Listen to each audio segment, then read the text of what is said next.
শিল্পাঞ্চল নারায়ণগঞ্জে সারা বছরই গ্যাসের ঘাটতি। এলএনজি টার্মিনালে দুর্ঘটনার পর গেল 1 মাস ধরে এই সংকট আরও তীব্র হয়েছে। জ্বালানি সংকটে কমেছে এখানকার পোশাক কারখানাগুলোর উৎপাদন। বাধ্য হয়ে বিকল্প জ্বালানি ব্যবহার করায় বেড়েছে উৎপাদন খরচও। গ্যাস ও বিদ্যুৎ সংকটে প্রতিদিনই বাড়ছে আর্থিক ক্ষতি।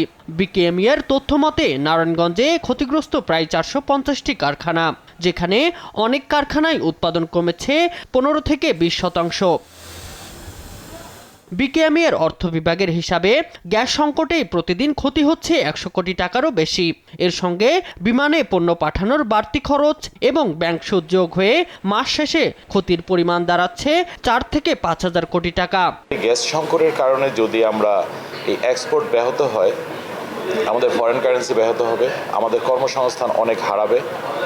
অ্যাপ্রক্সিমেট 450 ফ্যাক্টরি নারায়ণগঞ্জ জেলার ভিতরেই এটার খুব বেশি রকমভাবে এফেক্টেড হচ্ছে। উদ্যোক্তাদের শঙ্কা, গ্যাস বিদ্যুতের সরবরাহ দ্রুত স্বাভাবিক না হলে সংকট আরও গভীর হবে।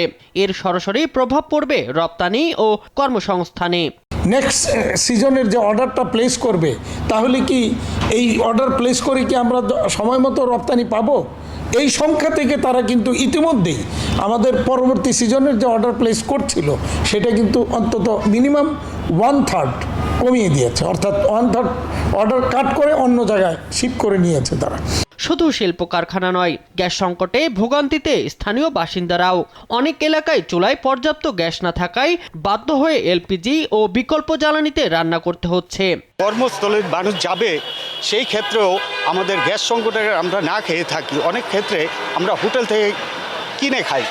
5 দিন ধরে বসা, কোনো ট্রিপ নাই, আমাদের তো সংসার আছে। তিতাস কর্তৃপক্ষ বলছে, নিজস্ব কূপ সংস্কার, নতুন কূপ খনন এবং এলএনজি আমদানি না বাড়ালে গ্যাস সংকটের স্থায়ী সমাধান সম্ভব নয়। ঘাটতি তো যখন আমাদের সোর্স বাড়বে তখনই ফিল আপ হবে, তার আগে তো ফিল আপ করতে পারবো না আমরা।